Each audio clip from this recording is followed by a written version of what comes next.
जय माँ भवानी। दोस्तों, मैं कल्याण भगत स्वागत करता हूँ आपका अम्बे कल्याण चैनल पर।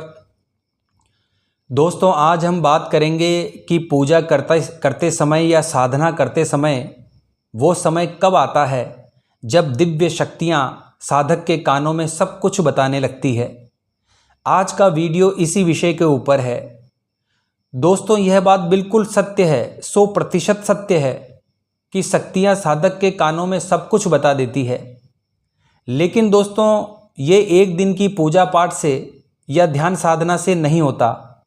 बहुत से साधक कई सालों तक साधना और तपस्या करते हैं, फिर भी उन्हें कोई अनुभव नहीं होते और ना ही उन्हें किसी प्रकार की कोई शक्तियाँ प्राप्त होती है, क्योंकि यह सब कुछ साधक की पूजा, उसकी साधना, उसकी एकाग्रता, उसके नियम और भक्ति, उसकी पवित्रता, उसकी आस्था के साथ साथ उसके भाग्य और उसके इष्ट पर भी निर्भर करता है। साधक को कई दिनों, महीनों, वर्षों तक लगातार कई आध्यात्मिक क्रियाएं करनी पड़ती है, तब कहीं जाकर शक्तियां जागृत होती है और उसके कान में वो सब कुछ बताती है जिसके बारे में साधक जानना चाहता है। तो दोस्तों, पूजा करते समय वो समय कब आता है जब शक्तियां आपके कान में सब कुछ बताने लगती है? आज की वीडियो में हम इसी बात पर चर्चा करेंगे।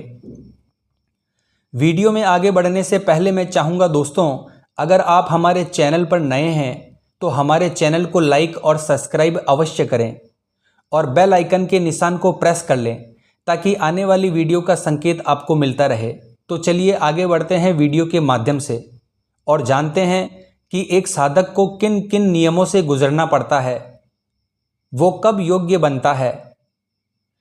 तो दोस्तों, जब भी कोई भगत या साधक पूजा करता है, साधना करता है या कोई आध्यात्मिक कार्य करता है, तो सबसे पहले उसकी शुद्धि होती है। उसके शरीर से लेकर मन और विचारों तक वह शुद्ध और पवित्र हो जाता है। दोस्तों, इस कलयुग में हर इंसान नकारात्मक हो गया है, अशुद्ध हो गया है, अपवित्र हो गया है। तो जब कोई भगत भक्ति के मार्ग पर चलता है तो सबसे पहले भगवान द्वारा उसे शुद्ध किया जाता है। उसके अंदर की नकारात्मकता नष्ट हो जाती है, उसका मन शुद्ध और पवित्र हो जाता है। साधक सांसारिक भौतिकता से दूर हो जाता है और धीरे धीरे पूरी तरह से आध्यात्मिक हो जाता है।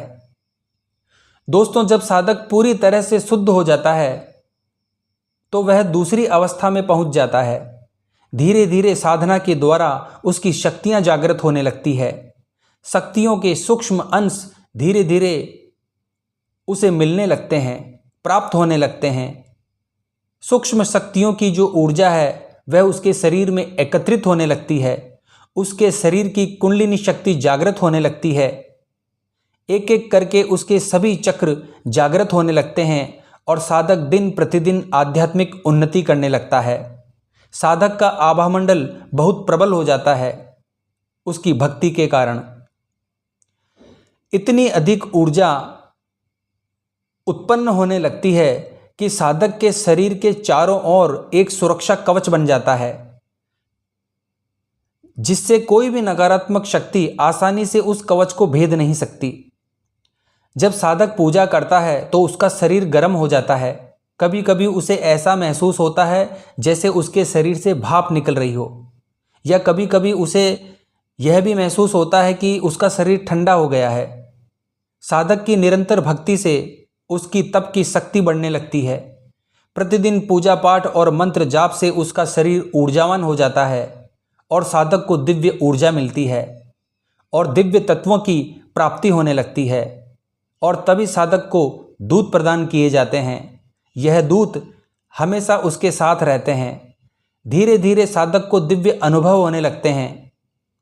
उसे भविष्य में होने वाली घटनाओं का ज्ञान पहले से ही होने लगता है और कभी कभी उसके मुख से निकले हुए शब्द सत्य होने लगते हैं। जैसे उसने किसी से कह दिया कि जाओ, तेरा काम इतने महीने में हो जाएगा, और उस व्यक्ति का काम उतने ही समय में हो जाता है। इस प्रकार से व्यक्ति के साथ, साधक के साथ होने लगता है और साधक को अपने साथ होने वाली अच्छी या बुरी घटनाओं का आभास पहले से ही हो जाता है। लेकिन कई बार स्वयं साधक भी यह नहीं जान पाता कि उसके द्वारा कही गई बातें किस प्रकार से सत्य हो रही है। साधक को मुख सिद्धि प्राप्त हो जाती है। अगली प्रक्रिया है दोस्तों, अगली अवस्था जो आती है, साधक को कानों में शब्द सुनाई देते हैं, कानों में आवाज़ पड़ने लगती है। यानी साधक को ऐसी शक्ति और ऐसे दूत प्राप्त होते हैं जो साधक का निरंतर मार्गदर्शन करते हैं। धीरे धीरे साधक जागृत होता जाता है, उसका तप और अधिक बढ़ने लगता है, तप की शक्ति और अधिक बढ़ने लगती है। तब जाकर जो शक्ति है, जो दूत है, वो साधक के कान में आधा शब्द बोलना शुरू करते हैं। इसके बाद जब दूत साधक के कान में पूरा वाक्य बोलना शुरू करते हैं तो साधक को सभी चीज़ें बड़ी आसानी से समझ में आने लगती है। धीरे धीरे दूत और गण साधक के कानों में वो सब कुछ बता देते हैं जिसके बारे में साधक जानना चाहता है। साधक को कानों में ही अपने सभी प्रश्नों के उत्तर मिलने लगते हैं। लेकिन दोस्तों, इस अवस्था तक पहुंचने के लिए साधक को कई साधनाएं करनी पड़ती है, छोटे मोटे तप करने पड़ते हैं। रोजाना पूजा पाठ, मंत्र जाप, नाम जप, हवन, व्रत, उपवास, देवता को भोग लगाना, हवन करना, ऐसे कई काम करने से ही साधक अपने इष्ट देव को प्रसन्न कर पाता है। तभी जाकर यह सिद्धि साधक को प्राप्त होती है। उसको अपने प्रश्नों के उत्तर सीधे कानों के माध्यम से सुनाई देने लगते हैं। लेकिन दोस्तों, यह सब इतनी जल्दी नहीं होता है। इसके लिए साधक को कड़ी मेहनत करनी पड़ती है, कठोर तपस्या करनी पड़ती है। कोई साधक इस प्रक्रिया को जल्दी पूरा कर लेता है और किसी किसी साधक को एक चरण से दूसरे चरण तक पहुंचने में कई वर्ष लग जाते हैं।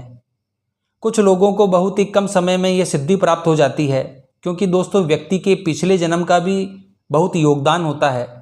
उसके पिछले जन्म के अनगिनत पुण्य हो सकते हैं, या उसके द्वारा पिछले जन्म में की गई भक्ति, या उसके गुरु या उनके पूर्वजों द्वारा की गई भक्ति भी इसका एक कारण है, जिसके कारण साधक कम परेशानी और कम मेहनत से ज़्यादा हासिल कर सकता है। तो दोस्तों, आप भी अगर इस प्रकार की शक्ति प्राप्त करना चाहते हैं तो इन सभी चीज़ों का आपको पालन करना पड़ेगा। बहुत ही नियम पूर्वक स्थिर होकर आपको सेवा साधना करनी पड़ेगी, अपने जीवन को बदलना पड़ेगा, तब जाकर इस प्रकार की शक्ति आपको प्राप्त हो सकती है। तो आशा करता हूँ दोस्तों, आज की यह जानकारी जो मैंने आपको इस वीडियो में दी है, ये आपके लिए बहुत उपयोगी साबित होगी। तो हर हर महादेव बोलना पड़ेगा दोस्तों। मिलते हैं इसी प्रकार की ज्ञानवर्धक और आध्यात्मिक वीडियो के साथ। जय मां अम्बे, जय श्री कल्याण।